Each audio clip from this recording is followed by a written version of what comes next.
Hello everyone, welcome to Aviation Institute and I am Paul Bidash, your friend and guide, and every day I guide you with top 10 vocabulary words जो कि based होते हैं the Hindu editorials के ऊपर. A very good morning to you all. I hope you all are fine and in good health और आप लोग सब अच्छे हैं. राइट आप लोग अच्छे ही होंगे and I hope your preparations are going on well. आपके प्रिपरेशंस भी अच्छे ही चल रहे होंगे. Exam seasons are coming. Exam seasons तो अब आने वाले हैं, आ रहे हैं, धीरे धीरे हमारे पास आ रहे हैं. बहुत सारे एग्ज़ाम्स के नोटिफिकेशंस रिलीज़ हो चुके हैं. So do watch the notifications and आप लोगों ने, बहुत लोगों ने एप्लीकेशन फॉर्म्स भी फिलअप कर चुका होगा. Right so today again I am here with top 10 vocabulary words with for your preparation, for your good preparation. Again I am here with top 10 vocabulary words and yes with three idiomatic expressions ताकि आपके preparation में ये बहुत ही लाभदायक हो, बहुत ही आपको help करे. And this is for your good preparations that I have added three idiomatic expressions with your top 10 vocabulary session. मेरे ख्याल से वोकेबलरीज के साथ इडियोमैटिक एक्सप्रेशंस भी उतने ही इम्पॉर्टेंट है, क्योंकि इडियोमैटिक एक्सप्रेशंस आर समथिंग जो आप जानते हो तो जानते हो, नहीं जानते हो तो नहीं जानते हो. There is no possibility to guess.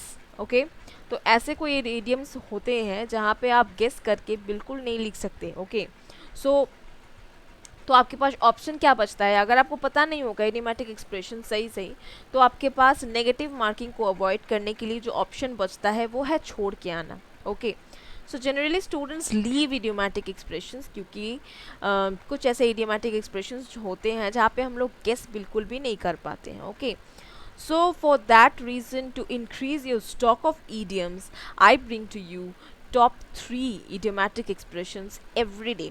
तो अगर आप हर दिन ये 10 मिनट्स के वीडियो, 15 मिनट्स के वीडियो थोड़ा 15 मिनट निकाल के देख लोगे, then I guess your preparation is going to be a top level preparation. okay and unconsciously आपको पता भी नहीं चलेगा कब आपका स्टॉक ऑफ वोकेबुलरी बढ़ गया, कब आपका स्टॉक ऑफ idioms बढ़ गया. Okay so for every day, like every day. So let's start our session with a motivational line. तो लाइक एवरी डे, हर रोज़ हम लोग हमारे सेशन को एक मोटिवेशनल लाइन से स्टार्ट करते हैं. सुबह सुबह मोटिवेट हो जाते हैं. ओके सो मैं भी मोटिवेट होती हूँ, आप सबको भी मोटिवेट करती हूँ. And I like to do that. I like to start my day with a motivation, because to start one's day with motivation is very important. Because दिन की शुरुआत आप जैसे करोगे तो आपका दिन भी पूरा वैसे ही कटेगा. So that is why it's very important to start your day with a motivation. Let us see what is our motivation for today. So for today our motivation is, let us read the line. The biggest problem of life is what will people say if I do this. तो ये है हमारे जीवन का सबसे बड़ा problem. क्या problem है लाइफ का सबसे बड़ा? कि लोग क्या कहेंगे अगर मैं ये करूँ तो, अगर मैं ये करूँ तो लोग क्या कहेंगे. अब अगर मैं ये करूँ मतलब क्या करूँ? अगर आपको कुछ करना है तो आप ज़रूर करिए. बिल्कुल मत सोचिए कि लोग क्या कहेंगे, क्योंकि किसी को नहीं पता किसका स्टार कब शाइन करे, किसका लक कब फेवर करे, किस चीज़ के ऊपर फेवर करे, किस चीज़ के ऊपर उसका स्टार शाइन करे. Okay so nobody knows that, nobody can tell you that. कोई भी ये नहीं जानता, कोई भी आपको ये बता नहीं सकता कि हाँ आप इस प्रोफेशन में जाओ, यहाँ पे आपको सक्सेस मिलेगा. ऐसा भी हो सकता है कि आपको जो प्रोफेशन पसंद है आप उसमें गए और उसमें आपको सक्सेस मिला, लेकिन वो प्रोफेशन शायद आपके लिए पूरा नया होगा, काम शायद आपके लिए पूरे नए होंगे, लेकिन फिर भी आपको वहाँ पे सक्सेस मिला.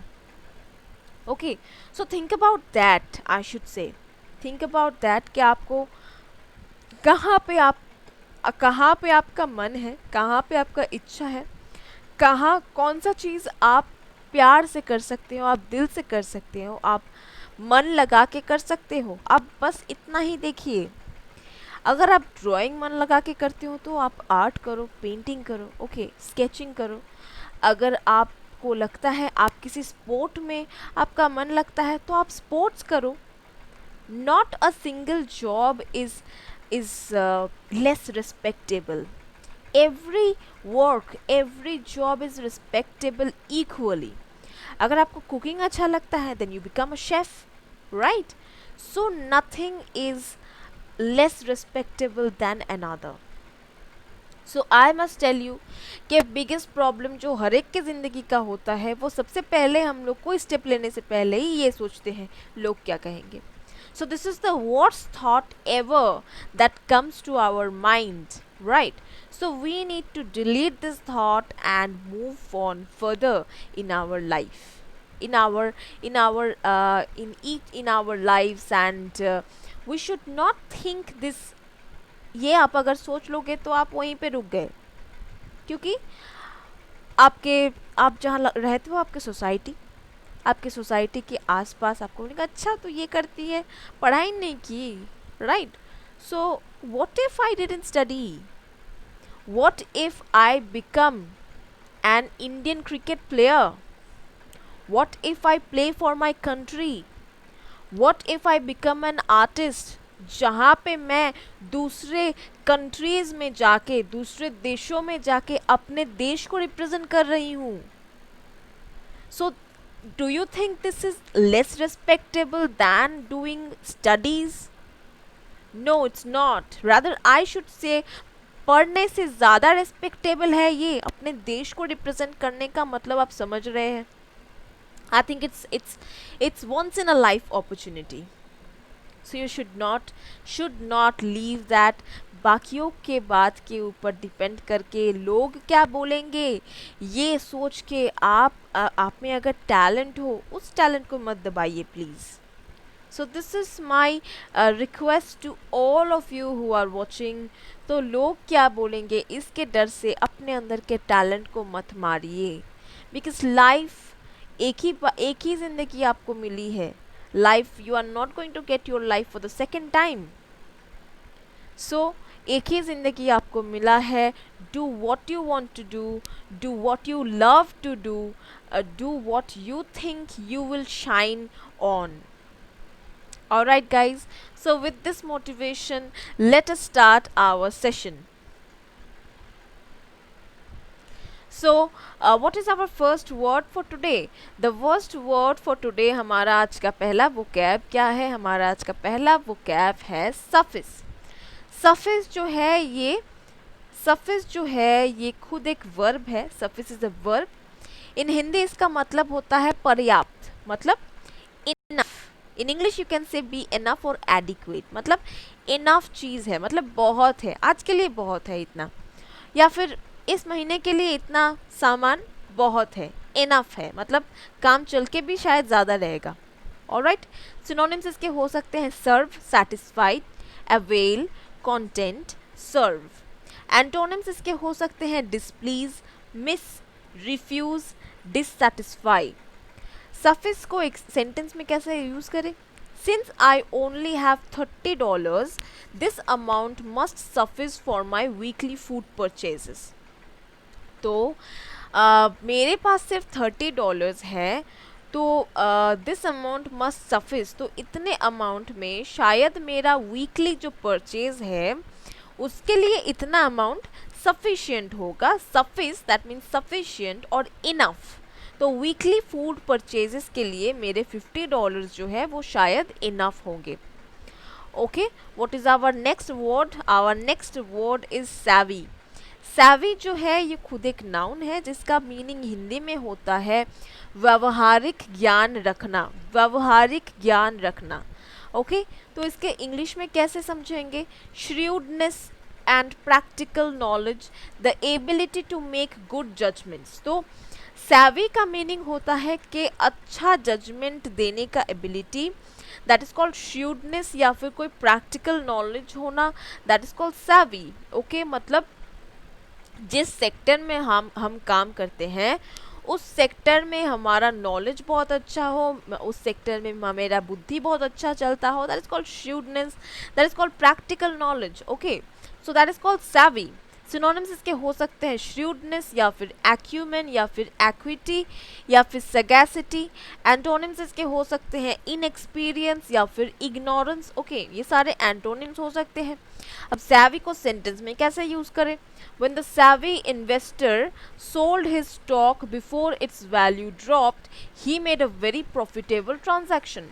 तो जब एक savvy इन्वेस्टर ने स्टॉक का वैल्यू ड्रॉप होने से पहले उसको बेच दिया, he made a very profitable transaction, उसने बहुत प्रॉफिटेबल ट्रांजैक्शन किया, मतलब उसको बहुत लाभ हुआ उससे। Okay, that is called stock market, right. तो स्टॉक के वैल्यूज ड्रॉप हो जाने से पहले आपने उसको बेच दिया इस सैवी इन्वेस्टर ने। सैवी इन्वेस्टर क्यों कहा जा रहा है?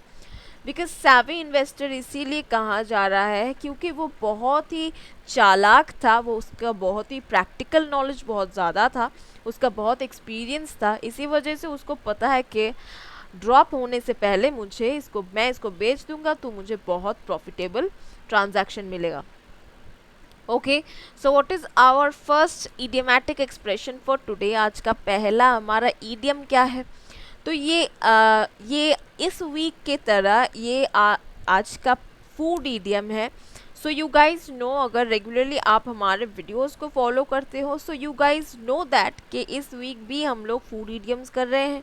लास्ट वीक भी हम लोगों ने फूड ईडियम्स ही किया था। So what is it? Let's see, cut the cheese. So cut the cheese का मीनिंग क्या होता है? कट द चीज़ का मीनिंग होता है फाट। तो I guess many of you know the meaning of फाट। फाट का मीनिंग होता है इन Hindi, if I say it's पादना। Okay, so to release gas, so to release gas is called fart, right? So every one of us release gas. It's a biological process. We are human beings, so we will do that, right? So basically cut the cheese का meaning होता है fart, that is to release gas. Okay, तो इस cut the cheese को कैसे use करें?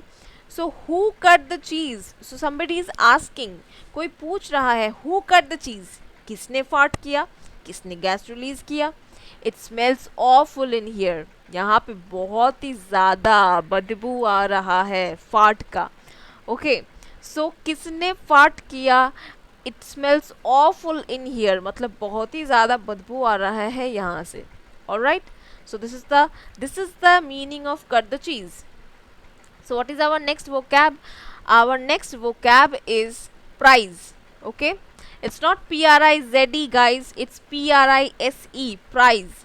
Okay, prize जो है एक वर्ब है, प्राइज एक वर्ब है जिसका मीनिंग होता है बल से अलग करना। प्राइज का मीनिंग होता है फोर्सफुली अलग करना। In English you can say use force in order to move apart और ओपन समथिंग। तो किसी चीज़ को खोलने की कोशिश करना फोर्स लगाकर, या फिर मूव करने की कोशिश करना फोर्स लगाकर। These are all falling under the category of prize. Synonyms इसके हो सकते हैं force, wrench, twist, disrespect. Okay, ये सारे सिनोनिम्स इसके हो सकते हैं। एंटोनिम्स हो सकते हैं क्लोज, डिवाइड, सब्सट्रैक्ट या फिर रिस्पेक्ट। ओके, प्राइस को सेंटेंस में कैसे यूज करें? Joe was trying to price the cap off a bottle of pain killers. तो एक पेन किलर के बॉटल से, पेन किलर दवाई है, पेन किलर के बॉटल से क्या कर रहा था, जो कोशिश कर रहा था उसके कैप को वो प्राइस करे, मतलब फोर्सफुली वो अलग करने की कोशिश कर रहा था या फिर खोलने की कोशिश कर रहा था। Okay, that is called price.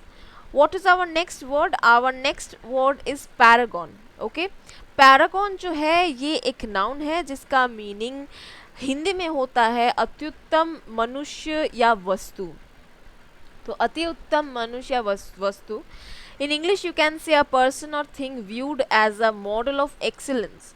तो किसी को हम अपना रोल मॉडल तो मानते ही हैं, तो उसी को कहा जा रहा है कि कोई एक इंसान या कोई एक चीज़ जिसको हम लोग एक रोल मॉडल की तरह लेते हैं, रोल मॉडल ऑफ एक्सीलेंस, मतलब ऐसे ही रोल मॉडल होना चाहिए ऐसा सोचते हैं, that is called Paragon. Okay, synonyms इसके हो सकते हैं एपिटोम या फिर स्टैंडर्ड या फिर आइडियल, एम्बॉडीमेंट, ये सारे सिनोनिम्स हो सकते हैं। एंटोनिम्स हो सकते हैं विलन या फिर लूजर या फिर ऑफेंडर, कल्प्रिट, नोबडी, ये सारे एंटोनिम्स हो सकते हैं। अब सेंटेंस में कैसे यूज करें? As a paragon of purity, a nun would never dress inappropriately. तो पैरागॉन ऑफ प्यूरिटी मतलब a nun is a paragon of purity. Paragon of purity का मतलब प्यूरिटी का रोल मॉडल अगर कोई है तो वो एक नन है। तो वो कभी इनअप्रोप्रिएटली ड्रेस नहीं करेगी। इनअप्रोप्रिएटली मतलब एप्रोप्रिएट का ऑपोजिट। इनअप्रोप्रिएटली मतलब खराब तरीके से या फिर ऐसे तरीके से जो कि खराब लगेगा, इनअप्रोप्रिएट मैनर लगेगा, like that, right? Alright, so what is our next vocab? Let's see what is our next vocab. Our next vocab is denude, जो कि एक वर्ब है जिसका मीनिंग हिंदी में होता है निरावृत करना। निरावृत करना denude का मीनिंग होता है। And what is the meaning in English? Strip of its covering possessions or assets. तो strip something मतलब you can say कि टू ओपन वंस क्लोथ्स या फिर कुछ पहने हुए है या फिर कुछ ढका हुआ है उसको खोल देना, that is called strip of its covering. Covering को खोल देना। पोजेशंस और एसेट्स ये सारे डिन्यूड हो सकते हैं।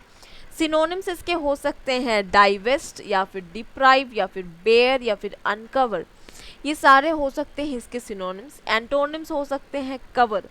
ओके, सो डिन्यूड को सेंटेंस में कैसे अप्लाई करें? He proceeded to denude the statue fronting the church bishop's podium. तो कोई स्टैचू का शायद स्टैचू का ये हो रहा था, मतलब इनॉग्रेशन हो रहा था। The statue was going to be inaugurated. It was a new statue जो कि ढका हुआ था। ओके, तो चर्च बाइशॉप के पोडियम के पास में ही प्रोसीडेड टू डिन्यूड द स्टैचू। तो वो प्रोसीड किया मतलब वो स्टैचू के तरफ जा रहा था स्टैचू के कवर को खोलने के लिए। Okay, what is our next idiom? Let's see, हमारा आज का नेक्स्ट ईडियम है, ये एक फूड ईडियम है, ये भी एक फूड ईडियम है। क्या है? Cut the mustard. तो कट द मस्टर्ड का मीनिंग क्या होता है? कट द मस्टर्ड का मीनिंग होता है meet expectations. Okay, meet expectations मतलब एक्सपेक्टेशंस को फुलफिल करना, इसका मीनिंग होता है कट द कस्टर्ड। अब इसको सेंटेंस में कैसे अप्लाई करें? George work ethics didn't cut the custard so he got fired. तो जॉर्ज का जो वर्क एथिक्स था वो एक्सपेक्टेशंस को मीट नहीं किया। जॉर्ज के जो वर्क के एथिक्स थे, काम के कुछ एथिक्स थे, वो एक्सपेक्टेशंस तक पहुंचा नहीं। ओके, मतलब वो टू द मार्क नहीं था। सो ही गॉट फायर, तो उसको निकाल दिया गया। Okay, that is called cut the custard. What is our next vocab? Our next vocab is repulse. Repulse एक वर्ब है जिसका मीनिंग होता है खदेड़ना, या फिर in English you can say the to push someone or something back or away, specially to successfully stop an attack. तो एक अटैक को बंद करने के लिए किसी को पुश करना या फिर समथिंग बैक और अवे, ऐसे किसी को अवे ठेल देना, that is called successfully to stop an attack. तो किसी अटैक को बंद करने की कोशिश करना, that is called repulse. Synonyms इसके हो सकते हैं चेक या फिर डिफीट। एंटोनिम्स हो सकते हैं अट्रैक्शन या फिर सक्सेस। ओके, रिपल्स को सेंटेंस में कैसे यूज करें? The attacks were repulsed by means of tear smoke. तो अटैक्स को रिपल्स किया गया मतलब बंद करने की कोशिश किया गया by means of tear smoke. So we know this that tear gas is released. तो बहुत ही ज़्यादा क्राउड, अगर कोई प्रोटेस्टिंग क्राउड आए, जो लोग प्रोटेस्ट कर रहे हैं, तो ऐसे किसी धरना पे बैठे हुए हैं, अगर वहाँ पे बहुत ज़्यादा एजिटेशन दिखाई दे या फिर बहुत ज़्यादा मारा पीटी हो रहा हो, वैसे वक्त पे पुलिस अगर कंट्रोल नहीं कर पाती है तो वहाँ पे टीयर गैस या फिर टीयर स्मोक का यूज़ किया जाता है। टीयर स्मोक मतलब ऐसे स्मोक जो हमारे आँखों पे जाके ही हम लोगों को आँख जलना स्टार्ट कर देता है और बहुत पानी आता है। तो we release tears. Okay, tears come out of our eyes. तो टीयर स्मोक को जैसे ही टीयर स्मोक को फैलाया जाता है उस एरिया में, तो वहाँ के जो क्राउड है वो बहुत तरीके से बहुत ज़्यादा हल्का हो जाता है, सब इधर उधर चले जाते हैं। सो जहाँ पे भी सिचुएशन अनकंट्रोल्ड हो या फिर कंट्रोल नहीं किया जा सकता है, वहाँ पे टीयर स्मोक का यूज़ किया जाता है टू रिपल्स द अटैक, मतलब अटैक को कम करने या बंद करने के लिए। Okay, what is our next vocab? Our next vocab is astound. Astound जो है ये वर्ब है जिसका मीनिंग होता है घबराना। In English you can say to surprise or shock someone very much, तो किसी को बहुत ज़्यादा शॉक करना या फिर सरप्राइज करना, दैट इज कॉल्ड एस्टाउंड। सिनोनिम्स इसके हो सकते हैं एस्टोनिश या फिर बीविल्डर। एंटोनिम्स हो सकते हैं एक्सप्लेन या फिर क्लैरिफाई। एस्टाउंड को कैसे सेंटेंस में यूज़ करें? Considering how badly they are paid and what little support they get, the dedication of these teachers astounds me. तो इन टीचर्स को बिल्कुल भी इन लोगों को अच्छा पेमेंट नहीं मिलता है, इन लोगों को ठीक ठाक सपोर्ट नहीं मिलता है, फिर भी इन टीचर्स के डेडिकेशन को देखकर मैं इट एस्टाउंड्स मी, मतलब मैं शॉक हूँ, मैं सरप्राइज्ड हूँ इनके डेडिकेशन को देखकर। Right, what is our next vocab? Our next vocab is rational. Rational जो है ये खुद एक एडजेक्टिव है जिसका मीनिंग होता है युक्ति संगत। इन इंग्लिश यू कैन से based on clear thought and reason. तो किसी इलॉजिकल बात नहीं करना, बिल्कुल लॉजिक के ऊपर बात करना, that is called rational. Okay, synonyms इसके हो सकते हैं इंटेलिजेंट या फिर जुडिशियस। एंटोनिम्स हो सकते हैं केयरलेस या फिर फुलिश। तो रैशनल को सेंटेंस में कैसे अप्लाई करें? There is no rational explanation for his actions. तो उसके एक्शंस का कोई रैशनल एक्सप्लेनेशन नहीं था, मतलब लॉजिकल एक्सप्लेनेशन नहीं था उसके एक्शंस का कि उसने ये काम क्यों किया। उसको अगर कोई एक्सप्लेनेशन देने बोला जाए तो उसके पास कोई रैशनल एक्सप्लेनेशन नहीं है, मतलब क्लियर कट कोई एक्सप्लेनेशन वो दे नहीं पा रहा है। Okay, what is our next vocab? Our next vocab is dodge. Dodge एक वर्ब है जिसका मीनिंग हिंदी में होता है चकमा। ओके, चकमा देना। इन English you can say a trick to deceive someone और to avoid doing something that you do not want to do. Okay, तो कोई ट्रिक अप्लाई करना, टू डिसीव समवन मतलब किसी को धोखा देने के लिए कोई ट्रिक अप्लाई करना, या फिर to avoid doing something that you don't want to do, तो ऐसा कोई काम जो तुम करना नहीं चाहती हो तो उसको अवॉइड करना। ओके, सो इसके सिनोनिम्स हो सकते हैं प्लॉय, डिसेप्शन, फ्रॉड, आर्टिफिस, ये सारे इसके सिनोनिम्स हो सकते हैं। एंटोनिम्स हो सकते हैं फेस, कॉन्फ्रॉन्ट, ये सारे एंटोनिम्स हो सकते हैं। डॉज को सेंटेंस में कैसे अप्लाई करें? They manage to dodge the reporters by leaving through the back exit. तो पीछे के एग्जिट से निकल गए वो लोग। तो ऐसे उन लोगों ने क्या किया? रिपोर्टर्स को वो लोग डॉज कर रहे थे, मतलब चकमा दे रहे थे। रिपोर्टर्स शायद फ्रंट एग्जिट पे होंगे, एंट्रेंस पे होंगे जहाँ से एंट्री लिया जाता है सामने की तरफ, तो वो लोग पीछे की तरफ से निकल गए क्योंकि उन लोगों को रिपोर्टर्स को चकमा देना था। Okay, what is our last idiom? आज का last idiom क्या है? आज का last, this is the third idiom and last idiom. So this is again a food idiom, which फिर से एक food idiom है जो कि है egg someone on. egg someone on, तो किसी को egg करना, इसका मतलब क्या होता है? To urge or provoke someone. तो किसी को प्रोवोक करना, मतलब इन बंगाली विच से उश के दवा। Okay, that is called to provoke someone. या फिर किसी को बिना कारण का गुस्सा दिला देना, या फिर किसी को पोक करना पीछे से। Okay, that is called egg someone. Right, so to urge और provoke someone is the meaning of to egg someone. अब इसको सेंटेंस में कैसे अप्लाई करते हैं देख लेते हैं। The hockey player tried to egg his opponent on by dropping his gloves. तो हॉकी प्लेयर ने उसके ओपोनेंट को, मतलब उसके एनिमी को, तो जो ओपोनेंट प्लेयर था उसको एग करने की कोशिश किया, उसको प्रोवोक करने की कोशिश किया बाय ड्रॉपिंग हिज ग्लव्स। तो उसके ग्लव्स को वो फेंक दिया, वैसे वो उसको प्रोवोक करने की कोशिश कर रहा था। Okay, that is called egg someone on. So what is our last vocab? Our last vocab is deduce. Deduce जो है ये खुद एक वर्ब है जिसका मीनिंग होता है परिणाम निकालना। ओके, परिणाम निकालना डिड्यूस का मीनिंग होता है। अब इसका मीनिंग इंग्लिश में समझते हैं। टू रीच एन आंसर और a decision by thinking carefully about the known facts. तो एक आंसर पे पहुंचना और डिसीजन बाय थिंकिंग केयरफुली, बहुत ज़्यादा सोचने के बाद किसी डिसीजन पे आके रुकना। Okay, that is called deduce. Okay, synonyms इसके हो सकते हैं डिराइव या फिर सरमाइज। एंटोनिम्स हो सकते हैं डिस्ट्रॉय या फिर डिस्पर्स। ओके, डिड्यूस को सेंटेंस में कैसे यूज करें? The police have deduced that he must have left his apartment yesterday evening. तो पुलिस ने बहुत सारे इन्वेस्टिगेशन के बाद ये डिड्यूस किया, ये डिसीजन लिया, या फिर एक ये इस डिसीजन पर आके पहुँचे हैं, इस कंक्लूजन के आके पहुँचे हैं, या फिर ऐसा संदेह कर रहे हैं कि वो लोगों ने ही अ, उसने शायद अपना अपार्टमेंट कल शाम को छोड़ दिया था। He must have left his apartment yesterday evening. कल शाम को शायद उसने अपना अपार्टमेंट छोड़ दिया था, ऐसा पुलिस ने डिड्यूस किया। ओके, डिड्यूस करना मतलब क्या है?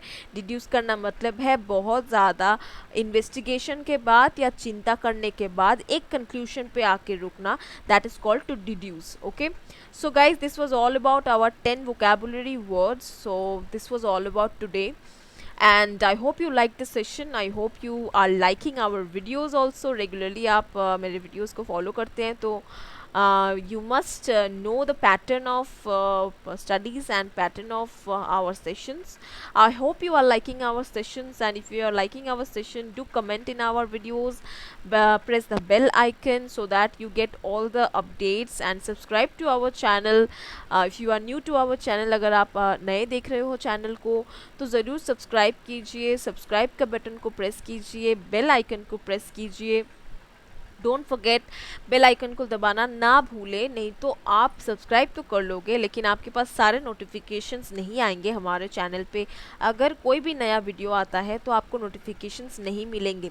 सो don't forget to press the bell icon. Yes, comment in our videos, हमारे वीडियोस पे ज़रूर कमेंट कीजिए। आपके कमेंट्स हमारे लिए बहुत ज़्यादा इसेंशियल है, बहुत ज़्यादा इम्पॉर्टेंट है। बहुत ज़्यादा प्यार मिलता है आपके कमेंट्स को देखकर, पुश मिलता है कि हम नए नए एक्टिविटीज़ लाए, हम नए नए सेशंस को इंट्रोड्यूस करें हमारे चैनल में। So it gives us a push, it gives us a motivation for to carry on our sessions. And yes, share it with your friends and relatives जिनको इन वीडियोज़ की ज़रूरत है, जो लोग प्रिपेयर कर रहे हैं गवर्नमेंट एग्जाम्स के लिए। Share it with your friends, and whoever you know is preparing for government jobs, you should share it with them, ताकि उन लोगों का भी कुछ भला हो जाए, उन लोगों का भी stock of vocabularies और idioms बढ़े, right? So this was all about today. See you in the next session, and for then, thank you, take care.